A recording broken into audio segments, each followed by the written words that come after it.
வணக்கம் ரிதி. திருவள்ளூர் மாவட்டம் திருத்தணி அருகே பார்த்தோம்னால் காலை ஒரு சம்பவம் ஏற்பட்டிருந்தது. குறிப்பாக அதே பகுதியை சேர்ந்த என்பவரை பழைய பட்டுப்புடவை வியாபாரம் செய்து வருகிறார். இவர் திருத்தணி ரயில் நிலையத்தில் நின்று கொண்டிருந்த போது அங்கு இளைஞர்கள் கஞ்சா போதையில் இருந்ததாக கூறப்படும் நிலையில் அப்போது அங்கு நின்று கொண்டிருந்த ஜமால் என்பவரை வம்பு இழுத்து அவரை தரமாரியாக அழைத்துள்ளனர். இதனால் அவர் பலத்த காயம் ஏற்பட்டு பின்னர் பொதுமக்கள் போலீசார் உதவியுடன் திருத்தணி மருத்துவமனையில் சிகிச்சை பெற்று வருகிறார். பின்னர் இது குறித்து திருத்தணி போலீசார் வழக்கு பதிவு செய்து விசாரணை மேற்கொண்டு வருகின்றனர். இந்த சம்பந்தமாக தற்போது வீடியோ ஒன்று வெளியாகி பரபரப்பை ஏற்படுத்தியுள்ளது.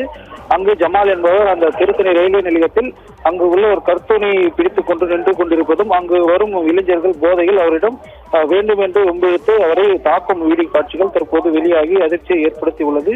கடந்த சில நாட்களுக்கு முன்புதான் சிறார்கள் 4 பேர் வடமாநில இளைஞரை அதே பகுதியில் கத்தியால் தாக்கி அவர் படுகாயங்களுடன் இருக்கும் நிலையில் அது தமிழகம் முழுவதும் பேசுபொருளாக இருக்கும் நிலையில் தற்போது மீண்டும் ஒரு சம்பவம் அதே பகுதி, அதாவது அந்த ரயில்வே குடியிருப்பு பகுதியிலேயே நடைபெற்றுள்ளது பெரும் அதிர்ச்சியை ஏற்படுத்தியுள்ளது. திருத்தணி பகுதியில் தொடர்ந்து இது போன்ற சம்பவங்கள் அரங்கேறி வருவது பெரும் அதிர்ச்சியை ஏற்படுத்தியுள்ளது.